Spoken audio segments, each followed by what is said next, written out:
Hi, it is noon on Wednesday Pacific, 3 p.m. Eastern, and I'm Janet Fitch, and this is Writing Wednesday, where I answer your writing questions, um, craft questions, psychological questions, physiological questions, existential questions. Um, Whatever you would like to talk about, I am happy to discuss all things writing. Um, I uh, I have questions today, several questions. But if you have questions for me today, put them in the chat, and I'll be happy to talk to you about them. And if you have questions for me in between Wednesdays, which is most of the time, um, you can send me your questions at janetfitchwrites.com, which is my website. So write to me through my website, and I will be happy to make a Writing Wednesday around your question. So welcome. Hey, Amy, nice to see you. Thank you for coming. Um, I have been, for myself, I've been working on edits have come back on my book work in progress, as you guys are all calling it. The uh, the first job was shortening it considerably. Excuse me. The first job was shortening it, and it was removing 3 characters, and this is just battlefield surgery. I want to call it. Sarah says, "Does the work in progress have a working title?" Yes, it does, but I hate it. So the less I use it, the more I feel like the more likely it is that I'm going to find a better title. Um, uh, so getting rid of pages, I got rid of 3 characters. Hi, Laura. 3 major secondary characters. Um, and I just ripped them out by the roots. So the thing is like open and bleeding, where uh, these characters were torn out of it. Um, I don't. I didn't want to spend time healing it yet. Uh, First, just the brute force of ripping characters out, and then I'll leave them. I'll leave it to kind of just be open before I figure out how to sew it up again, because I am also going to be adding a character at this late date. I mean, I've been working on this for a long time, and the idea of adding a character, major character, point of view character, is kind of jarring. It's difficult, but I am reading a book right now that, I don't read a lot of nonfiction, but there's a book that came up from the library called The Talent Code, and talking about how um, certain pockets of unlikely mastery have come out in the world. People who come out of left field, and or groups of people who've come out of left field and are just inordinately successful. And why does that happen? He talks about um, a 13-year-old clarinetist who just stumbled on, really, she processes very, very quickly, and she's not aware that she's doing it, so she comes in and out of it. There's an inventor who invented a flight simulator. He just saw what was needed, and the simulation evidently was something that was ignored for a long time, that, he was disregarded. It was just a toy. People thought it was just a toy. You learn to fly by flying and crashing, and then a lot of people don't make it, right? Because they die. But it was at some point they realized that the simulation, as I think it was the buildup to World War II, that you don't want to lose that many people, as you're, and that it turns out this guy who had a lot of miles on the simulator using instruments instead of visual the way the barnstormers did it, was able to fly in heavy weather, which they didn't expect him to be able to do, and he showed them how to use this flight simulator. And once the war started, and they had to have thousands of pilots training in a way that wouldn't destroy their planes. They bought like 10,000 simulators from this guy, and evidently he also did simulators for the Apollo mission, of learning how to operate the craft and the um, all the arms and the devices and stuff, without doing it on the Apollo craft itself. So he obviously became extremely enriched by that invention. But at first, he was just towing around to amusement parks. Nobody would understand that it was not just a toy, that simulation of an activity is a great way to come up against the obstacles of whatever you're trying to master. It's a way that you can push um, your own limitations. You can take risks that you couldn't take in a plane. You couldn't take when your life actually depends on it. And this book called The Talent Code, I don't like reading pop psychology all that much, but it was interesting. He talks about simulation as a way of accelerating learning. And he talks about soccer, which, sports, not something that I care about whatsoever. But even I am aware that Brazil has an especially talented bunch of soccer players that are admired all over the world. And I guess this somebody from Leeds who had a junior team on Leeds went to Brazil to try to figure out why they were so damn good and inventing these moves that nobody else had. Um, and evidently, there was a game that these soccer players play in Brazil. They come from very impoverished backgrounds. And they play a game called, it's like uh, futsal. It has a name like that. I forgot the actual name. Futsal. That's played on a basketball sized court on concrete or on dirt or on whatever they've got, because these are very poor people living in the favelas and stuff. They don't have a lot of room, they don't have grass, they don't have gardeners, they make do. And so it's played on a small court with a ball that is half the size of a soccer ball and twice the weight of a soccer ball. And they interact with that ball much more heavily because the court is small, the ball is small.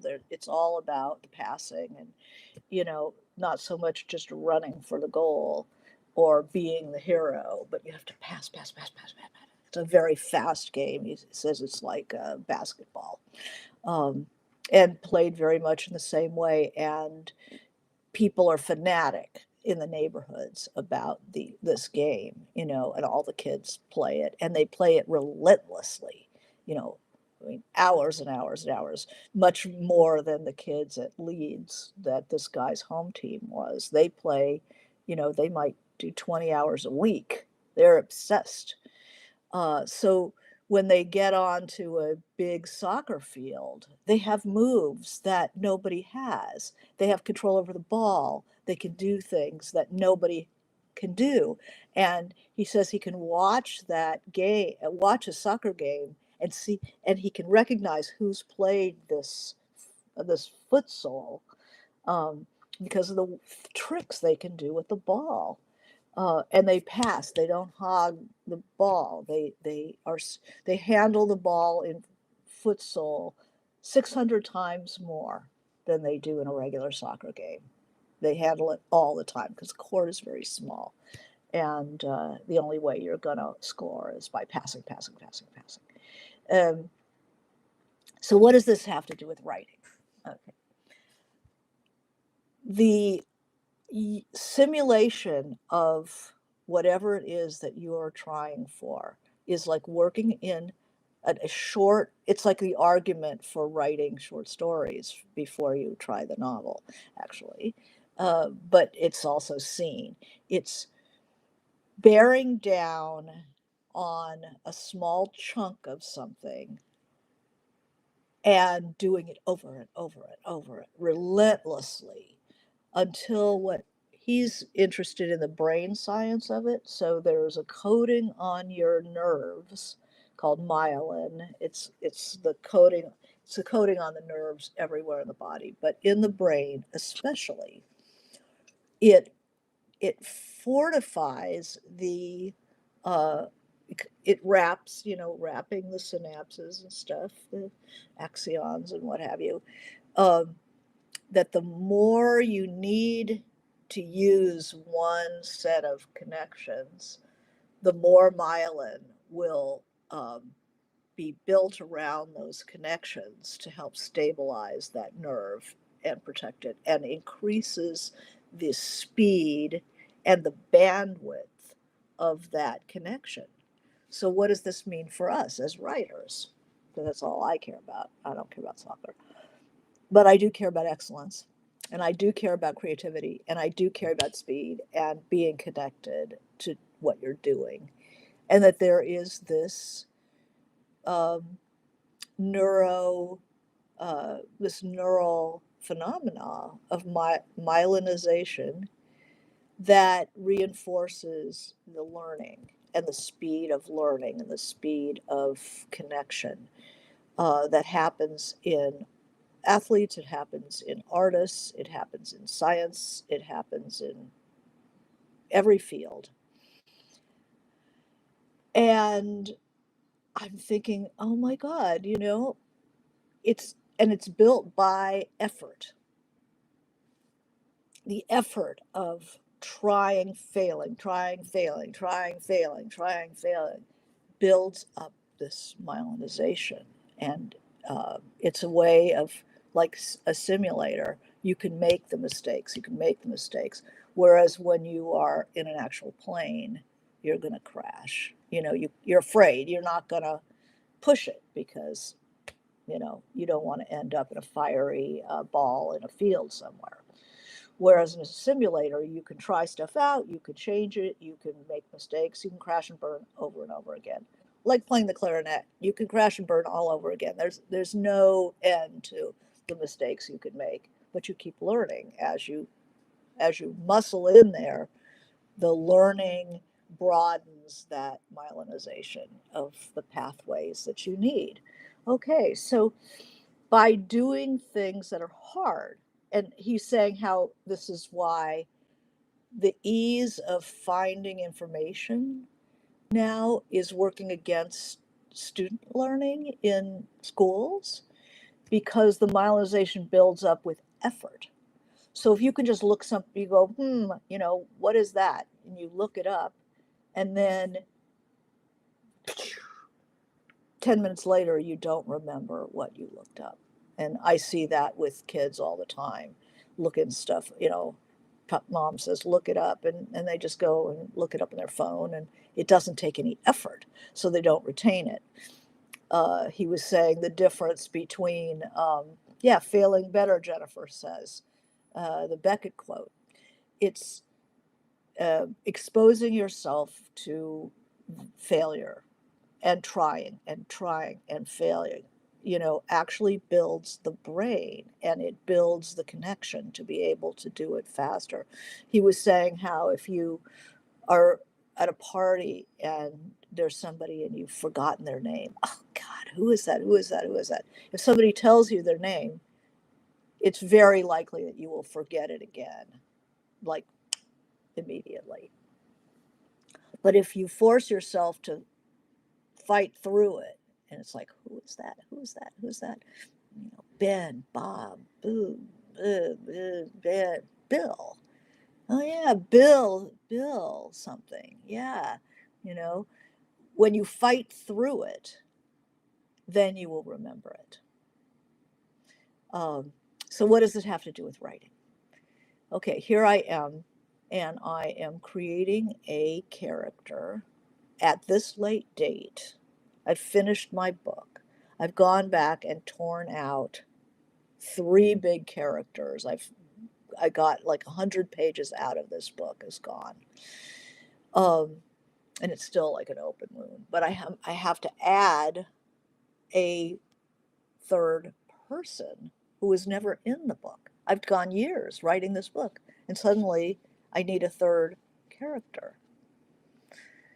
And I've resisted. Of course, I resisted. Who wouldn't? It's like, oh, I don't work like that. My characters come organically through my own unconscious processes and the things that I'm at war with inside myself. I have the characters to begin with, or the ones that evolve out of organically out of the scenes. But to how do I don't create characters out of whole cloth. And then I read this book. I'm not even done with it. I'm just maybe 50 pages in. And I think, oh my God, I don't do that. I don't work that way, I'm hearing myself say. And then it's like, oh, but if I do it and throw myself at it and fail, which I've already started doing, creating a character and scrapping and creating a different character and scrap. I'm looking for a character who's going to work a certain way in the book, which is not how I write. But I need this. And I was I was pretty depressed when I started reading this book. Um, and, but I was thinking last night, it's like, no, you're doing the thing. You're doing the trying and failing part that is actually building that neural connection, building the myelinization of that process. That just because I haven't done it doesn't mean that I shouldn't do it. I certainly have learned to do things in this writing world that um, I was never able to do before. I had to learn how to write a scene, you know, where something happens in the scene and they can't go back to the way they were. I've learned how to write dialogue. I was pretty good at writing dialogue, but I learned compression, and I learned people putting pressure on each other. I learned how to, uh, I could never describe anything. I started just like everybody else. I couldn't do anything, basically. I could create character, and dialogue was pretty good, but I couldn't tell a story, um, but real story, because I couldn't write a scene. I didn't know what a scene was. So, obviously there was no movement. Um, I had to learn other things, and now I have to learn this. And it's kind of you know, I was kind of despairing until I read this and reminded myself, oh, you know, this, I can't do it yet, but the more I do it, the closer I'm going to get to learning how to do it. So Laura asks, why is this book writing process so different than the others? Is it the characters? It is, um, it's about the form. It's about form. There's something that is needed um, specifically in this book that before my organic processes were working fine, But this book actually it was way too long. So I tore out 3 characters who didn't really go anywhere. Because when you work organically, you create more than you need, like nature itself. It creates, see, this is the thing, nature creates what it needs and more than it needs. It just keeps creating, creating, creating. This is the downside of being a pantser, as they say, seat of your pants, is you create a lot of stuff you don't need. And then the discipline comes with recognizing that you don't need it, usually because it's too long. So what can I get rid of? Okay, so that's nature. It just creates a lot of stuff and then it dies. It goes extinct. It never makes it into the final cut. And then there's something that needs to be there structurally. But that's not how you work. You don't create on demand. It comes naturally. It comes organically, symphonically, reacting, within the scenes. But now I see that there's a gap. There's somebody who is missing there. And the difficulty is trying to create a character to meet the needs of the book. It's not how I work, but it's how I'm going to work. It's kind of how I'm going to work with this book. And it's very scary. So, why is this book writing process different than the others? Yeah, because this needed to be cut down tremendously, and that has not been the case so far. So the title of the book that I'm referencing, GB asks, is called The Talent Code. And it's one of those, pop psych things that, about the brain that people are very interested in the brain, body, spirit, how they feed each other and the operations of the brain. So it's called The Talent Code. And it's really more not the psychology of the brain, but the physiology of the brain, how that works and how mastery is built and how to shorten the learning to do something. This guy doesn't believe it's so much about innate talent as it is the talent that is built by the person and their effort. And the way it's built in certain ways maximizes success. Failure, like, talking about the Beckett quote about fail better, that Jennifer brought up, it's a physiological explanation of why fail better is really, really important.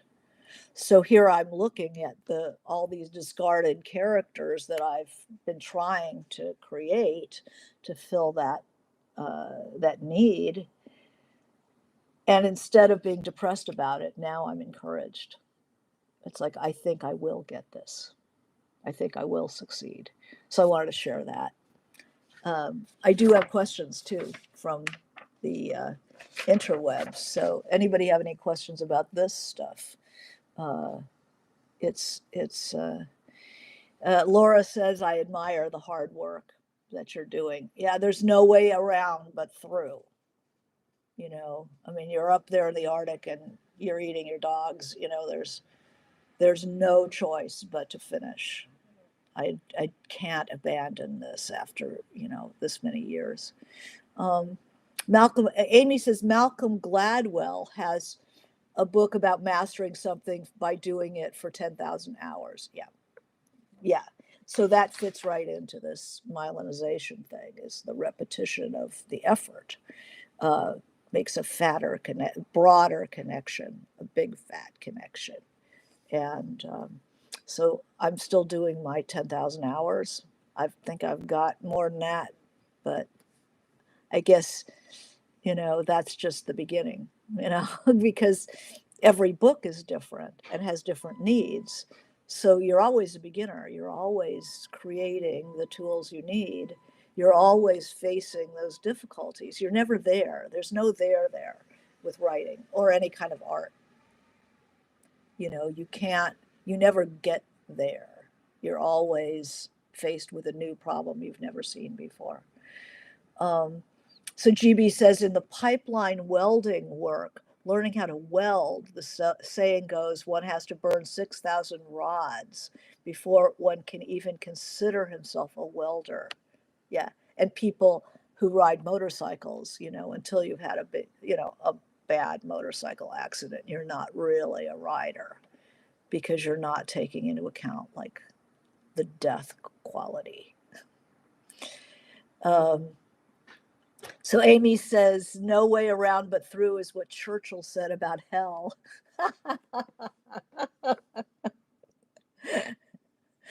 Very good. Yeah. Yeah, I've been reading a lot of Huxley quotes. They're very good. So we have some other questions going today. But I'm thinking about my myelinization now. I got up and I had water instead of coffee first thing. I'm thinking more about my hydration and a little more exercise, a little less, you know, uh, alcoholization and whatever, you use your body to feel better. Thinking more about my brain and how to support this process. So here's a question I thought was really interesting. Um, I uh, there there were a group of questions about description of emotion, and description of emotion is really uh, you have to be very careful about a description of emotion because what people often do is um, they label instead of describe. So GB says, I hope your new character knocks on your door soon. Yeah, I think I'm maybe. We'll see if she ends up on the floor. I had a new one today. I keep throwing myself at it. Um, so um, there were like, how do you describe a time where you were the most happy in life? How do you express romantic feeling? Um, how when something touches a character's heart, how you do that. Um, I think the first thing you do is you have to really, really be careful about the cliche because emotions have been described for thousands of years. And your job as a writer is it's not to describe the emotion as much as it is to make the reader feel the emotion that your character is feeling. So just saying she was super happy, well, good for her. You read that and who cares? I'm not feeling happy. So you got to make the reader feel happy. You got to make the reader feel, here's another one, what touches your heart, which is already a little sentimental for my taste, but, how to, it's not how to move how the character is feeling moved, it's how the reader is feeling moved. So you do this in several ways. First of all, you study the physiological response to an emotion. And we've talked about that using the Rosetta Stone. You study your own physiology by submitting yourself to stimulus that makes you feel an emotion. So you can watch a movie or you can look at photographs. Photographs are pretty easy because you can put them aside and write and then get them back. Whatever it is, so you put the emotion and then watch how the emotion travels through the body. Where does it start? Where, if you watch an emotion in your body, you will see it move around. It doesn't stay in one place. Like there might be an emotion. I don't have my Rosetta Stone here, but it might start here. Like a lot of the times I get this, I call this sort of the gills. I feel something under here. But if I don't stop there, if I watch it, it'll move. It'll move down here, move into my arms or in my guts, or it moves around and then finally leaves the body.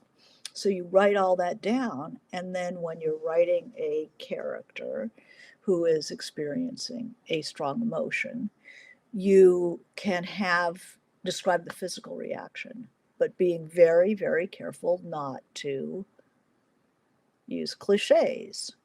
You know, a sickening feeling in my stomach is just, you have to do better than that.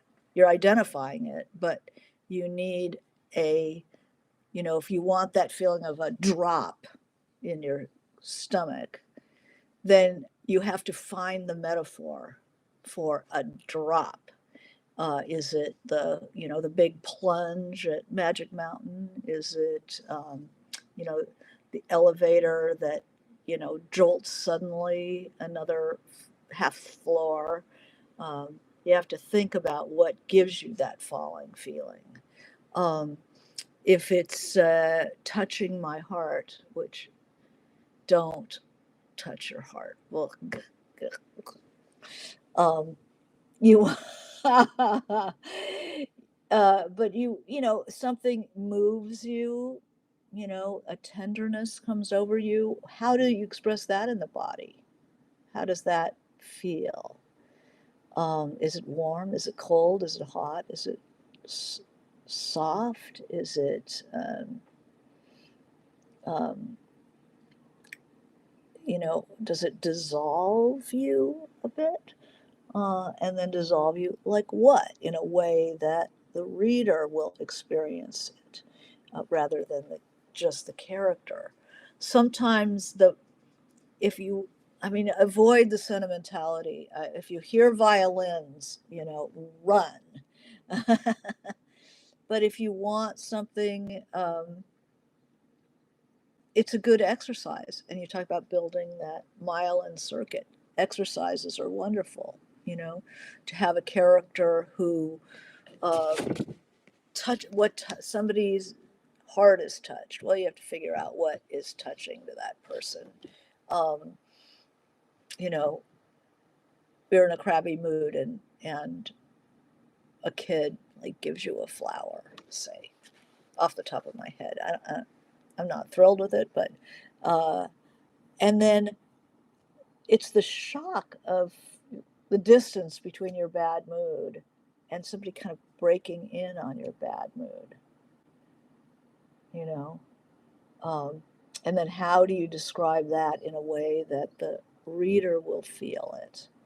So the the recipient of all information on the page is the reader, um, not, oh, I described the breathtaking view of the mountain so well. But if you can't instill that in the reader, you've failed. So try again. Um, how do I express romantic feelings? One of the most romantic, I have a friend who writes erotica, and she wrote a story that was the hottest thing I'd read in a long time. Just two people in an elevator.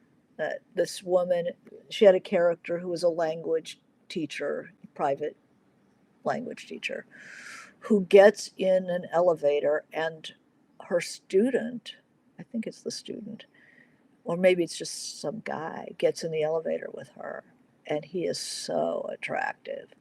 And she's trying not to look at him. She's trying to, the harder the character tries not to engage, the hotter it is, because you are aware of everything as you're trying not to.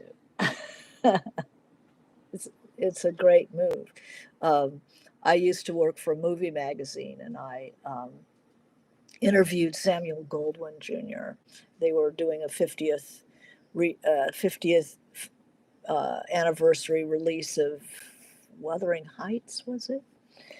And he was saying, how, like, so I interviewed about love story, what makes a love story. And he said it's what keeps people apart is what makes the love story.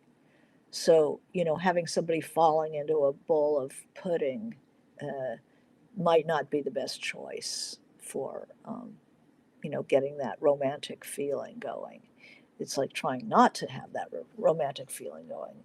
If you want, it's, um, if you want to something that's heartbreaking in your work, the important thing is not to have the character cry, it's to have the reader cry. And you do that by the character not crying and struggling not to fall apart. And then the reader will fall apart. Um, my husband is a comedy writer, and he says if you have the character laughing, you've saved the audience the trouble. So you don't want that. Here's another question. Let's see. Touches your heart, romantic feelings, happy. Describing a time you were the happiest in life. Okay, so the character being happy, you can work the landscape is a really good way to handle that. Um, that just when you're happy, everything is beautiful. So instead of saying, oh, she was so happy, talk about the sun on the trees, talk about the, something reflected in a puddle, uh, the happiness will soak into the landscape and you can have the landscape speak. That's a really good way of handling it. Or the person is so discombobulated. There's a wonderful poem by Anna Akhmatova where she's hot for someone and she puts her left glove on her right hand rather than saying he was so great, I was so discombobulated, I didn't know what to do with myself, but I put my put my right glove on my left hand. So that's the kind of thing that will show us, that somebody is like really disconcertingly, romantically interested in someone as they do something like that. Um, how do I write a speech about the day I lose my belongings? Okay, so it's a character who has lost all, and they want to do this as a bit of a piece of dialogue. Uh,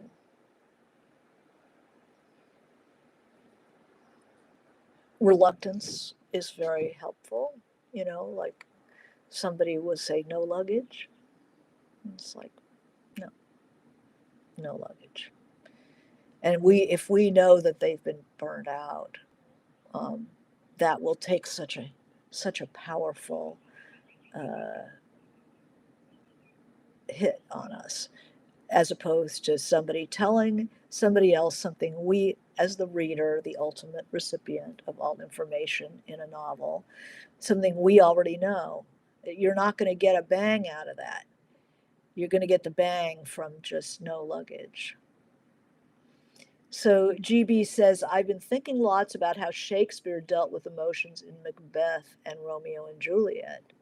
Yeah, the excitement, the speed of delivery. I mean, playwriting is a little different than fiction because we can know what people are thinking. But, um, you know, effusive language is usually accompanies effusive emotion. You know, difficult emotion is short. The um, sentences you can't really get too much out at once. Yeah, take a look at Shakespeare and see how he handles it. Shakespeare often bounced reflected emotions by having the other character show the emotion.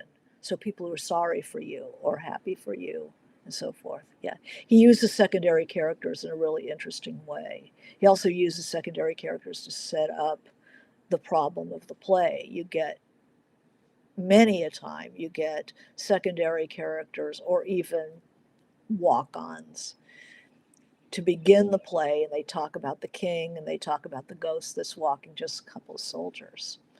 They're not even important characters. Or you get secondary characters, you know, Rosencrantz and Guildenstern's talking about the central problem.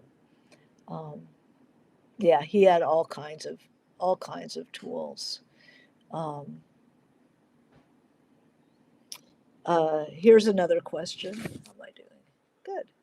Um, how do you write a character talking with someone on the phone where we only hear their dialogue? Um, it depends on if it's a point of view character. If it's a point of view character and it's someone, they're talking to someone on the phone, um, well, then they would hear what the person said. Um, so it would be not the point of view person on the phone. It would be somebody else. And then the point of view character is watching that person and wondering who it is and what it is, and noticing very carefully, is the person laughing? Is he crying? Is he fiddling? Um, can you get, you know, are we guessing who it is? Oh, yeah, he's talking to his ex, you know. Yeah, I know that face. Oh, he's doing that thing, you know. So you'd look at it that way, um, as through the point of view character. Um, and then here's one that is, I want to write a story but don't know how to start the first chapter. I'm sure that you who have been with me through Writing Wednesday for some time know the answer to that question. I don't know how to start the first chapter. The first chapter, the first, the beginning of the first chapter especially, will be rewritten once you get to the end anyway, because you don't know when you start where you're going to end up, what you're going to need to set up in that first chapter. So I say just start anywhere, start wherever it makes sense to you, you know. And then when you get to the end, you'll go back to the beginning and you go, okay, how am I going to set this up? You're like bookends, right? I don't know how to start the first chapter. I want to write a story. I already have my story in mind. Um, I would just reassure this person that it doesn't matter where you start. You know, just if, especially if you know your story, I always start with, I have always started with uh, the situation before the change. So my first novel starts with my character Astrid and her mother on a rooftop. They're still together, uh, but there's foreboding. You know, it's Santa Ana wins, and we find out that the mother has done something really transgressive, and that she's a very difficult person. We set up the characters. We set up the situation antebellum, you know, first, before the war, right? Um, my second book, it was a character who is worried about her boyfriend working as a model. So she's on the modeling gig and she's thinking about her boyfriend. So that when she finds out that he's missing, or he's been missing, when she finds out why, that's the first chapter. So you always, I like to set up beforehand. So the Russian novels, the first one, the beginning, I start with World War I, because it's a book about the Russian Revolution and the roots are in World War I. So I want to show what the world was like before the revolution, but just before the revolution.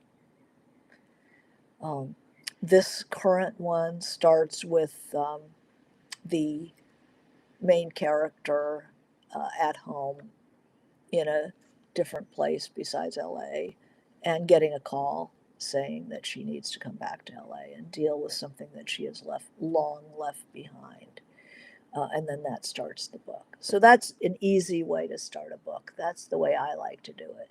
But now that I've read The Talent Code, maybe I will start trying other things, other ways to start a novel. There are many, many ways to do it. Um, so anyway, so that's a big chunk of info.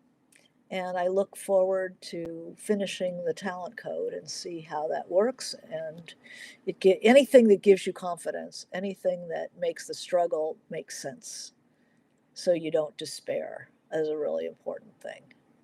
Um, so I'm very happy with that. Anyway, thank you all for coming, and I wish you good writing. Okay.